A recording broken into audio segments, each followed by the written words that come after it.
Good morning, Stratford School. So Mrs. Kerivan here. Today we're going to be talking about energy, more specifically solar energy, which is light and heat energy coming from the sun.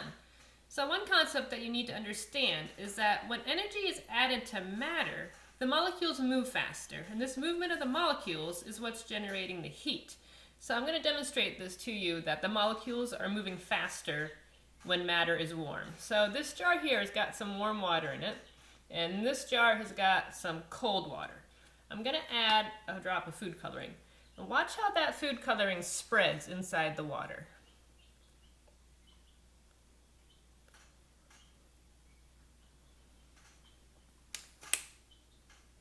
So in the warm water, if you look at the way it's spreading out a lot faster, isn't it? Those molecules inside the warm water are bouncing around a lot with a lot of energy inside of that jar. So this is actually pretty warm. I've made it almost boiling in the microwave, and then I let it sit here for a while so that it wasn't moving from any kind of currents for me taking it in and out of the microwave. But look how much faster that green dye has spread in the warm water than in the cold water. It's still trailing down to the bottom in the cold water. So the cold water molecules aren't moving as fast, so that dye is not getting spread out as fast.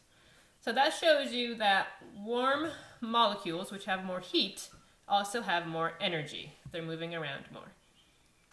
So we're going to be talking about solar energy today.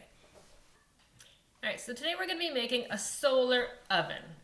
So what this is going to do is we're going to be taking solar energy, which is light coming from the sun, and we're going to be collecting it inside of a box.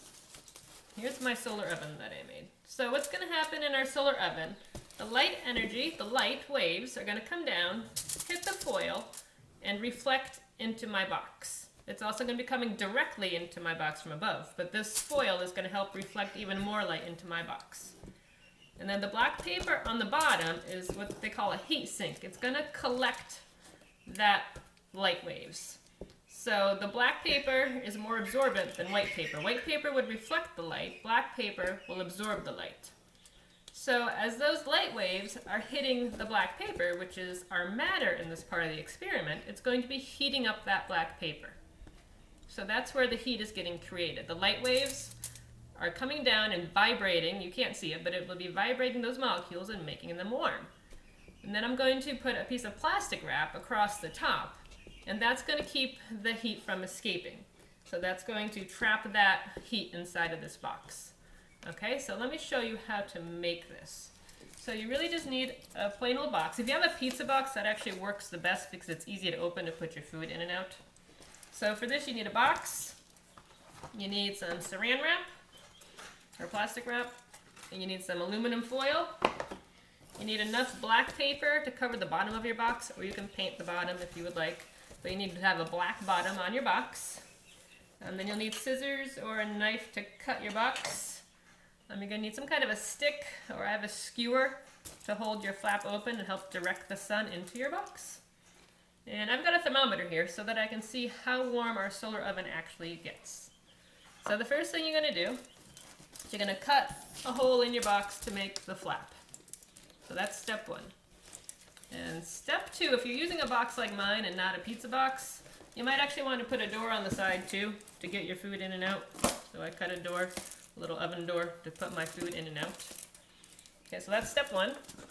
Step two, you need to coat your flap and the entire inside of your box with aluminum foil. So we want to get as much heat going down inside this box as we can. We want to get as much heat reflecting into the box. And then you need to tape your black paper on the bottom or paint the bottom black, either way. And then you're going to take your saran wrap and you're going to cover your hole, tape it down over your hole so it's sealed up nice and tight. We don't want any heat to get out of that hole. And if you want, you can actually put two layers. You can put one layer on the inside of your box and one layer on the outside of the box, and that'll actually help trap even more heat inside. Kind of like a double-paned window. Sometimes there's windows. A lot of the new windows have two pieces of glass. You can see there's an air space in between, and that kind of insulates it more. So if you want to, you can put two layers of plastic wrap, and that'll actually help it even more with a little space in between where the cardboard is. Alright, so I'm going to hold on and pause my video while I finish putting the plastic wrap on my box. Okay, so I've got the plastic wrap covering up my hole now. I did 2 layers. We'll see how that works. So the only other thing you need is your skewer. Use your skewer to poke a little tiny hole up in the corner to hold your flap open. You're going to need to adjust this to make it so that the sun goes into your hole. Alright? And then I've put some Play-Doh on the bottom of mine to help hold it in place so it doesn't slide around. Okay, so that is the solar oven. So my son Tim wanted some pizza for lunch. So solar ovens cook pretty slow. I'm hoping to get up to about 200 degrees or so, maybe even more if it's really sunny out. It's a little chilly today, so it's best to do this on a very sunny day. And when it's warmer out, it's usually better too. It's kind of windy today, so I'm not sure how well this is going to work today. So I've got my pizza ready here, and I got my thermometer. And I'm just going to slide it right into my oven. And I'm going to take it outside and put it in a really sunny location. And I'm going to try to aim it so that the sun is coming straight down on it and reflecting more light even into it. Alright, so I'm going to check on it later and see if it's getting hot. Alright, so the sun just came out again. It looks like it's going to be sunny for a while, so I'm going to give this a try. I'm putting some more in my oven. Let's see how this goes. Alright, so I moved my solar oven out to the front steps because it's afternoon now and there's a lot more sun on the front of my house. And the sun's been staying out. So we actually have some results so far. So the temperature has gone up. My chocolate has melted. I'm at about 155 degrees right now. My chocolate's melted on my s'more. The marshmallow's starting to look a little bit puffy on the bottom.